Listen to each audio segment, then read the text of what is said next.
Hi అండి. Welcome back to our channel. ఇట్లు మీ ఐశ్వర్య. ఎలా ఉన్నారండి అందరూ? బాగున్నారా? మేము కూడా బాగున్నాము. ఎక్కడికి వెళ్తున్నామంటే తిరుపతికి వెళ్తున్నాం మేము. ఐషుని ఇంట్లో వదిలేసి వెళ్తున్నామన్నమాట. నేను, మా హస్బెండ్, మా చిన్నోడు మేము ముగ్గురు మాత్రమే వెళ్తున్నాము. ఇంకా ఐషు, అమ్మ ఇద్దరు ఇంట్లోనే ఉండిపోతున్నారనమాట. అసలు యాక్చువల్‌గా ప్లాను మేము నలుగురు, అమ్మ, డాడీ మొత్తం ఆరుగురు ప్లాన్ అనమాట. అమ్మ, డాడీ ఏమో పనులున్నాయని చెప్పేసి రామనేశారు. అమ్మ అయితే 18న వెళ్ళిపోవాలి. మేము అక్టోబర్ 1ని తిరుపతి ప్రయాణం ఉందన్నమాట మాకు. కాకపోతే ఐషుకి ఏమంటే మిడ్ టర్మ్ ఎగ్జామ్స్ ఉన్నాయి. సో, ఐషు రావడానికి అస్సలవ్వదు. ప్రిన్సిపల్ మేడంని పర్మిషన్ అడిగితే ఎఫ్ఏ ఎగ్జామ్స్ అయితే ఓకే గానీ మిడ్ టర్మ్ ఎగ్జామ్స్ కాబట్టి ఖచ్చితంగా రాయాలని చెప్పారనమాట. సో, అందుకని ఇంక ఐషుని ఒక్కదాన్ని ఇంట్లో వదలడం ఇష్టం లేక ఇంక అమ్మ కూడా ఉండిపోయిందనమాట. సో, మేము తిరుపతి వెళ్ళొచ్చిన తర్వాత అమ్మ ఊరికెళ్ళిపోతది. ఇంకా ఐషు గురించనే అమ్మ కూడా ఇన్ని రోజులు ఉండిపోయింది పాపం. ఇంకా మేమైతే స్టార్ట్ అయ్యాము. ఎర్లీ మార్నింగే 4:00 లేచాము. ఇంక మేము స్టార్ట్ అయ్యేటప్పటికి 5:30 అలా అయింది. మా చిన్నోడైతే ఇప్పుడు దాకా పడుకున్నాడు గానీ ఇప్పుడే లేచాడు. ఫేస్ అంతా డల్‌గా పెట్టి కూర్చున్నాడనమాట. వాళ్ళ అక్కని మిస్ అవుతా ఉన్నాడు. ఎవ్రీ టైమ్ అయితే వెనకాల కూర్చొని ఇద్దరు కొట్టుకుంటూ ఉంటారు. సో, ఈసారి అయితే నా ఒళ్ళో కూర్చునేలాగా వాళ్ళ అక్కని మిస్ అవుతున్నాడు. ఇంకా ఎండ అయితే బాగా వచ్చిందనమాట. సో, మా కార్‌లో ఉన్న టామ్ అండ్ జెర్రీ చూసారు కదా ఎంత ప్రశాంతంగా పడుకున్నాయో. ఇప్పుడైతే మేము బ్రేక్‌ఫాస్ట్‌కి ఆగాము ఎంపైర్‌లోని. సో, ఇంకా మార్నింగే స్టార్ట్ అయ్యాం కాబట్టి మిల్క్ కానీ ఏమి ఇవ్వలేదు మా చిన్నోడికి. ఎందుకంటే నాకు మా చిన్నోడికి ఎర్లీ మార్నింగే ఏమన్నా తాగినా గానీ వామిటింగ్ సెన్సేషన్ వచ్చేస్తది. సో, అందుకని ఇంకా ఎంప్టీ స్టమక్‌తోనే స్టార్ట్ అయిపోయాము. ఇంకా బ్రేక్‌ఫాస్ట్‌కి ఆగాం కదా! నాకేమో ఆనియన్ దోస, మా హస్బెండ్ ఏమో ఇడ్లీ, ఇంకా మా చిన్నోడికేమో ఘీ రోస్ట్ అనమాట. సో, మేము ధర్మస్థల వెళ్ళాం కదా! అప్పుడు ఘీ రోస్ట్ తిన్నాడు ఫస్ట్ టైము.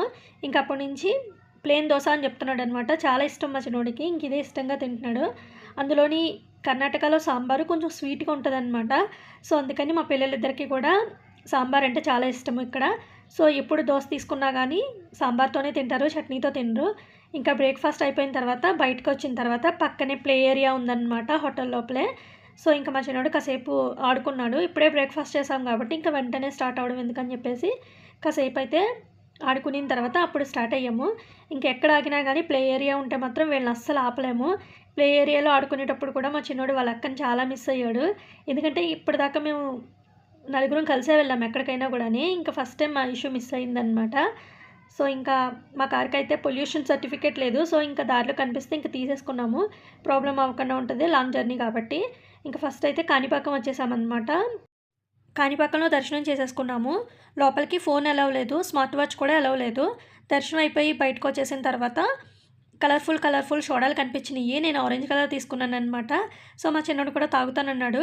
సోడా తీసుకున్నాను. చాలా సాఫ్ట్‌గా తడిగా ఉందనమాట. చేతిలోంచి జారిపోయింది. జస్ట్ మిస్ లేదంటే పగిలిపోవాలది సీసా. ఇంకా అదొచ్చేసి ఫాంటా ఫ్లేవర్‌లో ఉందనమాట. సో, ఇంకా సోడా తాగేసి ప్రసాదం తీసుకున్నాము పులిహోర.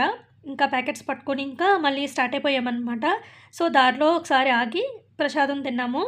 తర్వాత ఇంకా తిరుపతి వచ్చేసాము డైరెక్ట్‌గాని. మాకు కొండపైనయితే రూమ్ దొరకలేదు. సో, అందుకని తిరుపతిలోనే భీమాస్‌లో రూమ్ బుక్ చేసుకున్నాము.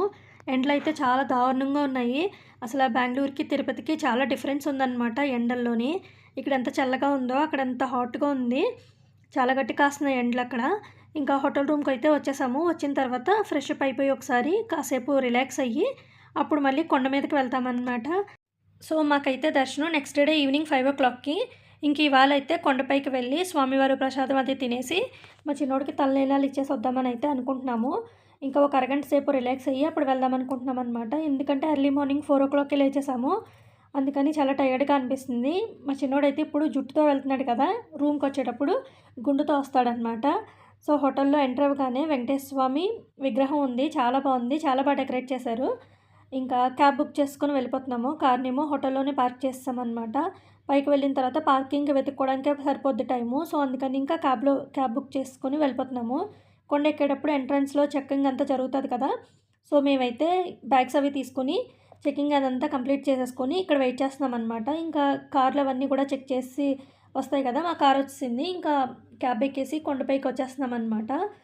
సో, కొండెక్కేటప్పుడే ఒక రకమైన ఫీలింగ్ ఉంటది కదా! నాకు షిరిడీ వెళ్ళినప్పుడు ఎంత ప్రశాంతంగా ఎంత బాగా అనిపిస్తదో, తిరుపతి వచ్చినా కూడా అలానే అనిపిస్తది. చాలా మంచిగా అనిపిస్తదనమాట. టెంపుల్‌కి వెళ్తేనే అలా అనిపిస్తది అసలు యాక్చువల్‌గా ఏ టెంపుల్ అయినా కూడాని. ఇంకా తిరుమల అయితే కొండపైన ఎంత ప్రశాంతంగా అనిపిస్తదో, కానీ ఎండలు మాత్రం ఒక రేంజ్‌లో ఉన్నాయండి. ఇంకా చెప్పులు కార్‌లోనే వదిలేసామేమో కాళ్ళు మండిపోయినాయనమాట. అరికాళ్ళలో బొబ్బలొచ్చేసినియి. అంత దారుణంగా ఉంది ఎండ.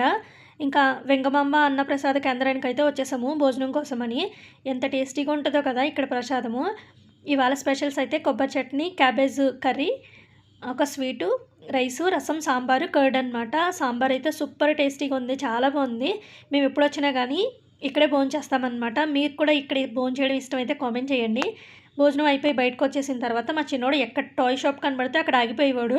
సో ఇంకెలాగో గుండు చేయిస్తామని చెప్పేసి ఒక క్యాప్ ఒకటిని, మా చిన్నోడికి గన్ను కావాలన్నాడు. సో గన్ను ఒకటి కొనిచ్చేసారనమాట. ఇంక ఇప్పుడైతే మా చిన్నోడికి గుండు చేయించడానికి కళ్యాణ కట్టకొచ్చాము. మా చిన్నోడికి గుండు చేయించడమే కాకుండా నేను మా హస్బెండ్ కూడా 3 కత్తెరలు ఇచ్చామన్నమాట. సో ఇంకా మా చిన్నోడికి అయితే అక్కడే స్నానం చేయించి డ్రెస్ అదంతా చేంజ్ చేసి ఇంకా స్టార్ట్ అయిపోయాము. మేము కారు హోటల్లోనే పార్క్ చేస్తాం కదా, చాలా మంచి పని చేసాము. ఎందుకంటే పైన అసలు పార్కింగ్ ప్లేసే లేదంట, చాలా ఇబ్బంది అయిందని చెప్తున్నారనమాట డ్రైవరు. ఎందుకంటే మేము అక్టోబర్ 1న వెళ్ళాము. అక్టోబర్ 4 నుంచి బ్రహ్మోత్సవాలు స్టార్ట్ అవుతున్నాయంట. సో అందుకని ఇంకెక్కడ పడితే అక్కడ పార్కింగ్ అది చేయనివ్వట్లేదు. సో అప్పుడు అనిపించింది అనమాట కార్ వేసుకొని బాగానే రాలేదని చెప్పేసి. ఇంకా మా చిన్నోడు గన్ కొనుక్కున్నాడు కదా, దాంతో ఆడడం స్టార్ట్ చేశాడు. ఎక్కడ కొనుక్కున్న టాయ్స్తో ఇంకా అక్కడే ఆడేసుకోవాలన్నమాట మా చిన్నోడితోని. ఇంటికి వచ్చిన తర్వాత మళ్ళీ వాటితో ఆడు. సో అందుకనే ఇక్కడతో అయితే వ్లాగ్ ఎండ్ అయిపోతుంది. మీ అందరికీ నచ్చింది అనుకుంటున్నాను. నచ్చితే ప్లీజ్ వీడియోని లైక్ చేయండి. ఎవరైనా కొత్తగా చూస్తున్నట్లయితే ఛానల్ని సబ్స్క్రైబ్ చేసుకోండి. Thank you for watching. Take care. Bye.